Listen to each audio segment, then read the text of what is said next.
ससुर जी को गुजरे 1 महीना हो चुका था।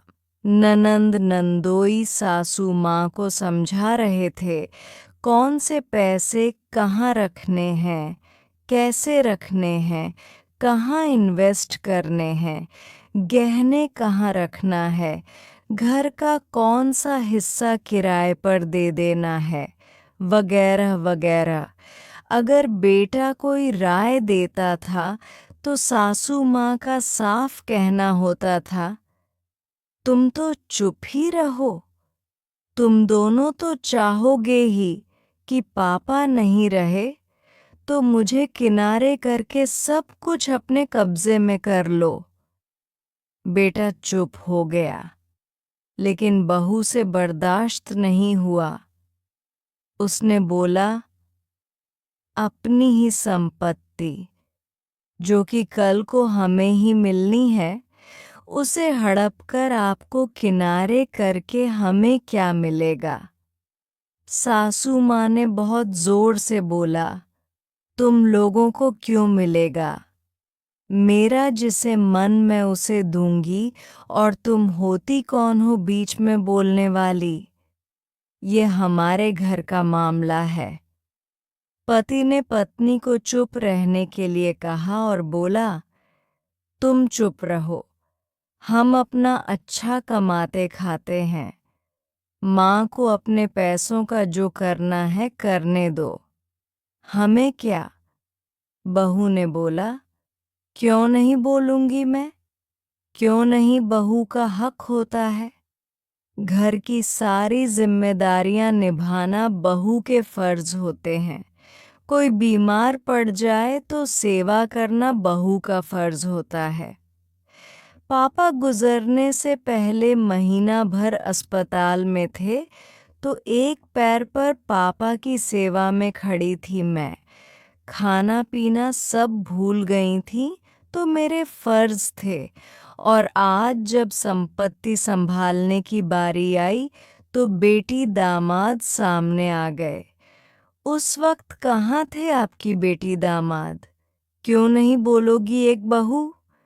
बिल्कुल बोलेगी। सासू माँ ने बोला, तुम्हें इस घर के मामले में बोलने का कोई हक नहीं। बहू ने फिर तगड़ा जवाब दिया, क्या आपके बेटे बेटी और दामाद ने पापा की सारी सेवा की है अस्पताल में? और अगर कभी आप बीमार पड़ेंगी तब तो मेरे से उम्मीद लगाई जाएगी। न बेटी दामाद सामने आएंगे और न आपका बेटा। और जब घर के मामलों में कुछ बोलने की बारी आती है तो बहू बाहरी हो जाती है। बिल्कुल बोलूंगी, और इस घर में वही होगा जो मैं चाहूंगी। सासू माँ ने बोला, ज्यादा जबान मत चला, नहीं तो घर से निकालकर बाहर कर दूंगी। भूल मत, यह सब कुछ अभी भी मेरे नाम पर है। बेटे ने बोला, तुम चुप करो। ऐसा करते हैं, हम इस घर से चलते हैं। जो करना है मम्मी को करने दो, नहीं तो लोग एक झूठा इल्जाम लगा देंगे कि हमने उनका सब कुछ रख लिया। बहू ने कहा, आप कैसे मुझे इस घर से बाहर निकाल देंगी? निकाल कर दिखाइए। जब इस घर के एक एक काम मैंने दिन रात एक करके एक टांग पर खड़े होकर किए हैं तो मेरे फर्ज थे। यही तो हमारी गलती होती है। फर्ज निभाने में बेटे बहू आगे हो जाते हैं, और जब हक की बात आती है माँ पिता बोलते हैं, यह सब कुछ मेरा है, हमें जिसे मर्जी उसे देंगे। और बेटे बहू चुपचाप समाज के डर से खुद को किनारे कर लेते हैं। क्यों किनारे कर लेते हैं? क्यों नहीं अपने हक के लिए बोलते? जब हमारे फर्ज हैं तो हमारा हक भी है, और उसे हम लेकर रहेंगे।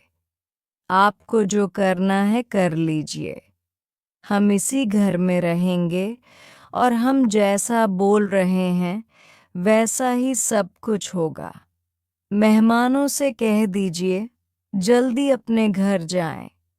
मेहमान बनकर दूसरे के घर में ज्यादा दिन रहना अच्छा नहीं। सासू माँ ने फिर जोर से बोला, तुम्हारी हिम्मत कैसे हुई ऐसा बोलने की? धक्के मारकर निकाल दूंगी तुम दोनों को बाहर। कानून नाम की भी चीज होती है। बहू ने भी पलट का जवाब दिया, जो उखाड़ना है उखाड़ लीजिए और जो केस मुकदमा करना है कर लीजिए। इसीलिए तो यह सारे ड्रामा किए जाते हैं कि बेटा बहू अपना हक छोड़कर चले जाएं और जब फर्ज निभाने की बारी आए तो उनके सिर पर डाल दिया जाए। लेकिन मैं ऐसा कुछ नहीं करने वाली। मैं अपने फर्ज भी निभाऊंगी और अपना हक भी लेकर रहूंगी।